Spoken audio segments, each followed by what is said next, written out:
till I got it. I won't give up till I'm on top. Yo, no, I ain't the type to give up. If I do something, man, I do it till I get what I want. I turn a business out of nothing into something I love. I got a poker face, but honestly, I'm not one to bluff. I flip a switch, never miss, man, I always stay up. Don't let them see you, bitch, always have a plan to stay tough. This life ahead of you ain't easy, it was built to be rough. But that's what makes a personality, is tragedy, bruh. Hey guys, Coach Dan here. We are in the back end of week 5 of our fat loss phase and things are going well. However, today will be an interesting day because I have had a little hamstring issue, and that issue has meant a lot of things are off limits. Well, not off limits, but probably not a good to do because I might or continue this issue that I've had. So we're going to have to jig some stuff around. My initial thoughts towards this session were, oh, this is going to be crap, because a lot of the exercise that I like doing are probably not going to be a good idea. But then I'm trying to reframe it and I'm trying to go, okay, what can I do to kind of stimulate the muscles that we want, pain-free and that kind of thing. So the goal for today surrounding this hamstring is we're going to choose exercises that are pain-free. We are potentially going to change rep ranges such that we are going to higher rep ranges so we have less force going through the hamstring and other systems. So we go, okay, instead of doing anything at 5, 10 reps, we might do 20 plus, or 20 or even plus, if I can get my words out here, even more than 20 reps. And as long as it's challenging, it should be still good for muscle growth. So those are a couple of the things that I'm going to focus on, is choosing exercises that are completely pain-free and finding the things that I can do and then potentially doing them in a high rep range. So some things that are A-OK, calves, abs. And then so what I'm going to have to try to find something to do for muscle groups is going to be quads, hamstrings. I might be able to do something really light, but I'll see when I get out there. So we'll check in on that. And then something for glutes. So it would appear that any kind of squatting movements, split squatting, hip hinging type movements are out because of pain. So my thoughts are potentially we're going to start off with some lying hamstring curls in a high rep range. That will potentially be number 1, but I'm going to get out there and have a little play around and see if it feels okay. Glutes, we're going to go machine abduction. So again, we're just pushing out and hopefully that can stimulate our glutes for today. Quads is going to be some sort of leg extension variation. I know the machine leg extension was okay on our previous lower body day, so that might be okay again, but we will see. And then post that, if not that, I might consider doing a single leg extension on the cable machine with the cuff, which has interested me somewhat recently, so that might be potentially something I can try. But after that, some of these things that I can do that I have already been doing in this program: belt squat, calf raise, GHD sit-up. So those should both be fine. And yeah, that can be business as usual. Should be no issue there. Machine adduction, I think, is just going to be a straight scratching. That's going to be out. So that'll be that. Yeah, so my first thoughts towards this session were like, oh, this is going to be a bit crap. I normally do a belt squat, stiff-legged deadlift. I've been loving that. Rear foot elevated split squat, that's hectic. Leg press, but yeah, those appear to be no-go for the time being. But again, it's okay. We can get out there, we can find what we can do, and yeah, we let this hamstring issue resolve itself potentially in the next 1 to 2 weeks. If not, then maybe go and see a professional and see what the story is. But yeah, if we can just resolve it by resting it, doing what we can pain-free, and then we can go from there. It's not the end of the world, although yeah, I look at this session, I go, I'm missing the stuff that I really like doing, but such is life. Yeah, so those are the tips for injury. We choose exercise that are pain-free. We potentially change the rep range such that they're just lower forces, and we continue to try hard, so we're not sandbagging, we're not doing less. We just might, instead of doing something in 5 to 10 like I've been doing those stiff-legged deadlifts, we try hamstring curls for 20-ish reps, and again, as long as it's close enough to failure, we should be all good.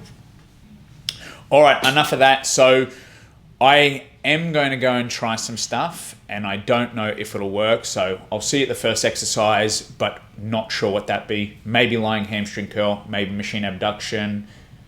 Yes, so I'll see you out there.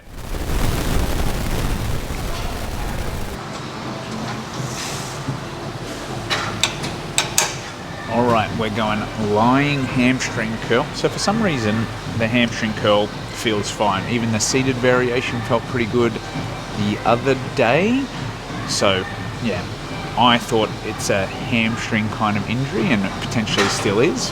But where it mostly is giving me grief is, yeah, things like deeper squats, or even going into that squat position, I start to feel some pain in what feels like hamstring, but fine on a lying hamstring curl. However, I'm still going to do it in a high rep range just to reduce those forces, just in case. But it's cool we get to do this. So we might do, 20 to 30 reps even, versus doing something like, 8 to 12, which is I'd normally like to do on this machine. But yeah, it's an interesting one. So I don't exactly know why it is that way, but maybe someone with better injury knowledge could enlighten me. But anyway, lying hamstring curl. I do this on this day only for a couple of sets, and usually later into the program. Normally I have my stiff-legged deadlifts on the belt squat here, but for today we're just going to go with lying hamstring curl. So we're going heels to butt, control the way down, nice gentle tap, heels to butt. That's that. We'll do probably 3 sets here, I'd say, and yeah, high rep range, maybe 20 to 30. So the weight can be low and the forces can be low. So we'll see how this goes. But yeah, interesting. Hamstring curls don't hurt. Hinging or reaching down, that's uncomfortable. And yeah, knee flexion while flexing the hip, that also hurts. So a bit of an unusual one. All right, let's build it up to the weight we're going to think we're going to use, and then we'll go for it.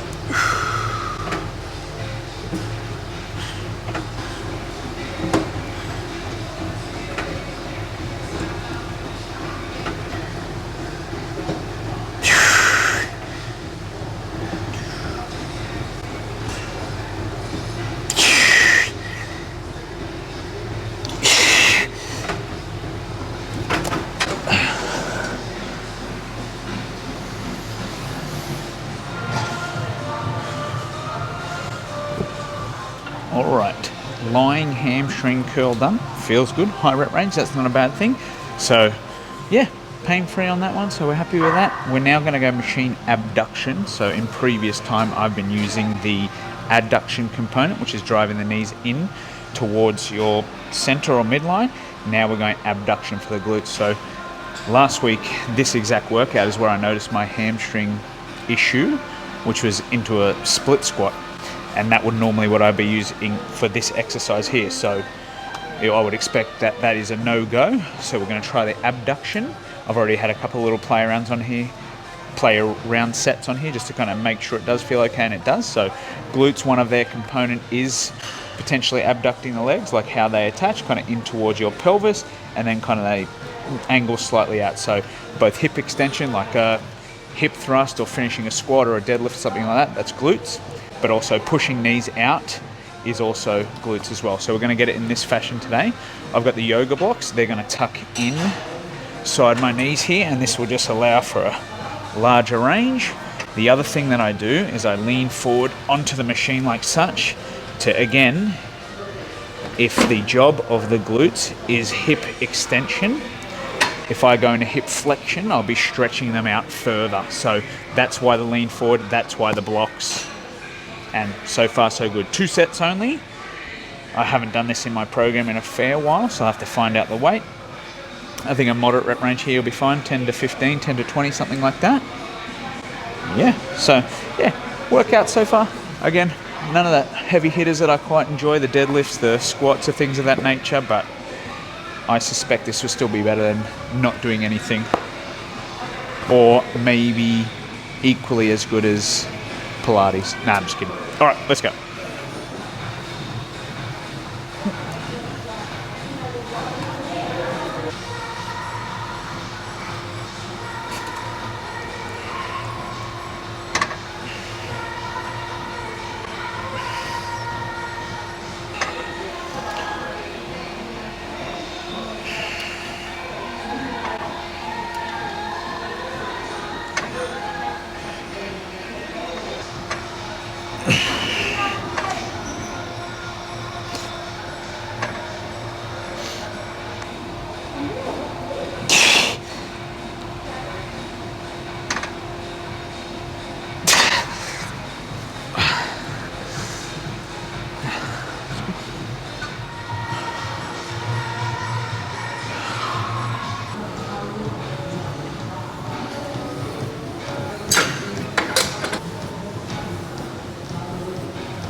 Alright, next up we're going leg extension. Now, in place of this, what I would normally be doing is a leg press. I haven't done that since I've had this issue with my hamstring, but I suspect it's not going to feel good because the hack squats don't feel good, split squats don't feel good, sitting down into a body weight squat doesn't feel good. And I did these on my first lower body session of this week and it was good. So I'm going to do it again. So just to get the work into the quads that we're after. Now I will use a different strategy here just to mix it up a little bit. I'm going to do what's called rest pause training, or Myo-Reps is another term that's been used. So essentially what I'm going to do is I'm going to set a weight that I suspect I'll get about 10 to 15 on the first set. Could be a little bit more, but let's say it's 10 to 15, 10 to 20, something like that. Then on sets 2 and 3, I'm going to get the same amount of reps regardless of how many sets it takes. So example, let's say I get 15 on set 1 and then set 2, I get 9. I'm going to get another 6 in that set, whether it takes one more set of 6 or set of 3, set of 2, set of 1. So essentially you'll break it up such that you get the same reps for each set. Now what this is going to allow us to do is essentially take multiple sets close to failure within the one set. So Myo-Reps or rest pause is what it's called. We just get more work done or more approaches to failure in a shorter period of time. So I might do 15 on set 1, and then set 2 I'll get 9, have a little break, then do another 6, and then set 3 again we're going to accumulate reps. We've got the yoga blocks here to push my feet back this way or ankles back this way for a larger range of motion. We've got the backrest all the way back to open up the hip and stretch out the rectus femoris. So we lean back. I've got to add weight,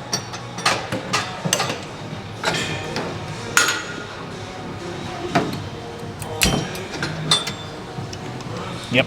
So all other techniques from leg extension are the same. We extend our knees pretty aggressively. We control the way down. Control, gentle tap, extend. Extend. So Myo-Reps or rest pause, 3 total sets I'll do here, but again, set 1, it'll be a straight set. Sets 2 and 3, they're going to be Myo-Reps or rest pause to accumulate the same amount of reps as set 1, which might be, second set usually, I drop off like 5 or 6 reps. I'll then have to have a break, try and accumulate those reps. I suspect this will be hard. I haven't done this in my training in a while, so I assume we have some pain incoming. Let's get it.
All right, next up we have the belt squat calf raise. I suspect this will be business as usual for my dinky little hamstring. I'll tell you what, not doing things like squats and deadlifts, the fatigue is significantly lowered. I'd normally be a bit like done by this stage, but hopefully that doesn't mean it's worse necessarily, or too much worse, should I say. So anyway, belt squat calf raise. So I like this one because it kind of unloads your spine. So if you ever do Smith machine calf raise, we'll put a bar on your back or anything like that. It's just systemically a little bit fatiguing.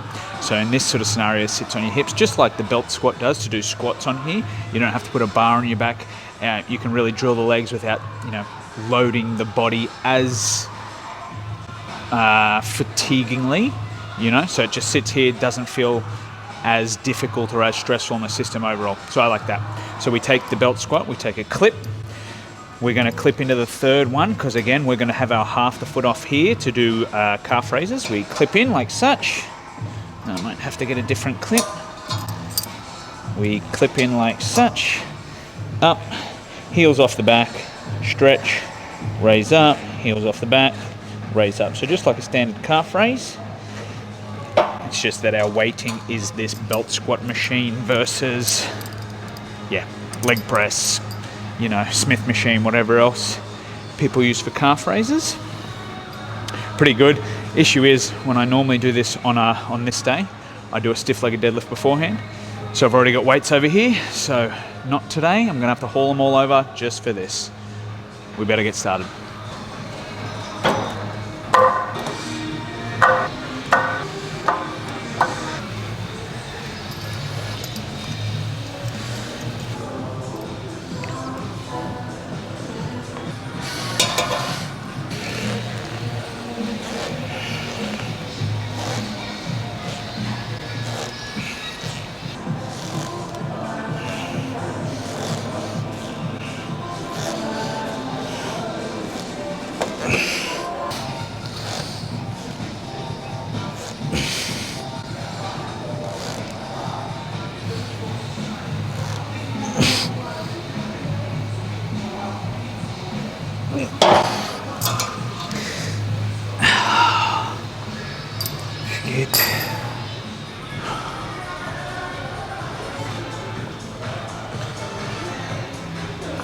All right, finishing off with some abdominal work on the GHD sit-up.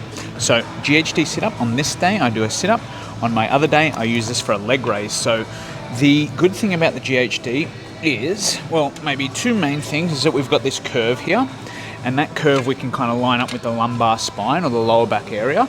And what that will help do is help stretch out your abs, and then, essentially make the movement about rolling over that bench, stretching out your abs, and then contracting your abs using that pad or that roller. So for me, different from the ground, which is just flat, is that you would just get potentially a lot of hip flexion, so you'd just flex your hips a lot, whereas this, you roll over it, you roll this way. Point number two, you get a good range of motion, so the fact that there's nothing down here means you can really stretch the abs out, so go further than if this was the ground, you'd run into the ground, right? So it's a bit of an awkward setup, I suppose, if you haven't kind of practiced it before. So you'll strap in like this, kind of slide yourself forward until your lower back kind of aligns with that curve, and then we're lengthening out over that pad and contracting, contract. So if you think about the job of the abs or the rectus abdominis, it's essentially a muscle that kind of attaches from the bottom of the sternum to the top of the pelvis, basically. So it's pulling those 2 points together. So when I roll over the pad, I open it up, and when I crunch, I bring it this way, and that's what's helpful about this. So this is probably close to my favorite exercise. Feels really, really effective. And now we've got to go get a dumbbell because we've been doing it weighted, so that's pretty sweet. All right, let's go.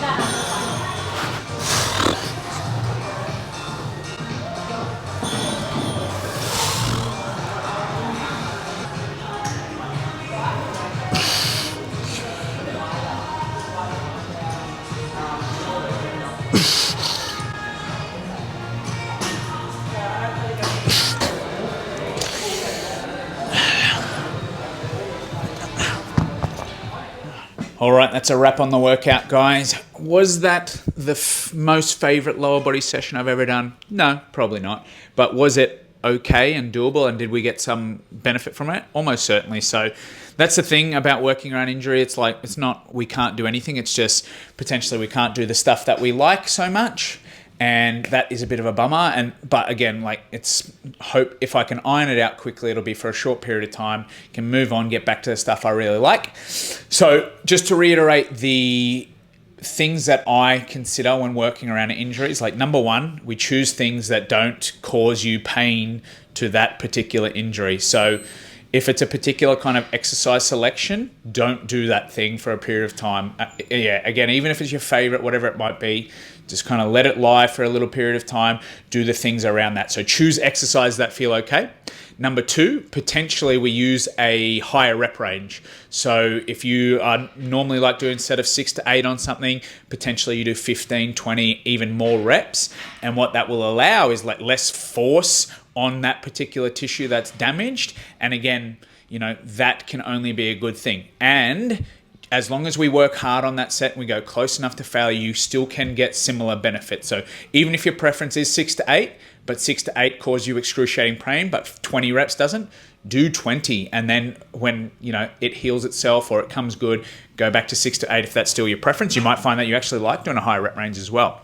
And then there's some other strategies, like, so eventually, if these things don't work, you might consider not training as hard, you know, as bad as that sounds, is like not going so hard so you can let it heal, not doing as much volume so you can again recover and let it get back to normal-ish, and then add that stuff back in gradually. Those two are potentially things that you leave as kind of a last scenario, because that has the potential to lead to loss of gains, if you want to call it that. So that would be a last resort. Then there are other strategies, like advanced strategies, like things such as blood flow restriction training. And blood flow restriction training can, again, allow you to lift a light weight, but for more reps and in a particular way that we kind of not allow blood to get to the area or get away from the area, and that can be effective. So that's search that up. That's an effective technique that can be used.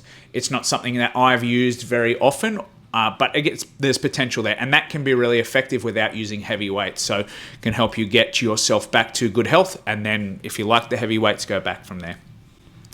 Anyway, that'll do. As always, guys, if you're liking the content, hit the little subscribe button here. It would be much appreciated. If you want to watch another video, click on this one here. And as always, it's about progress over perfection. Coach Dan, signing off.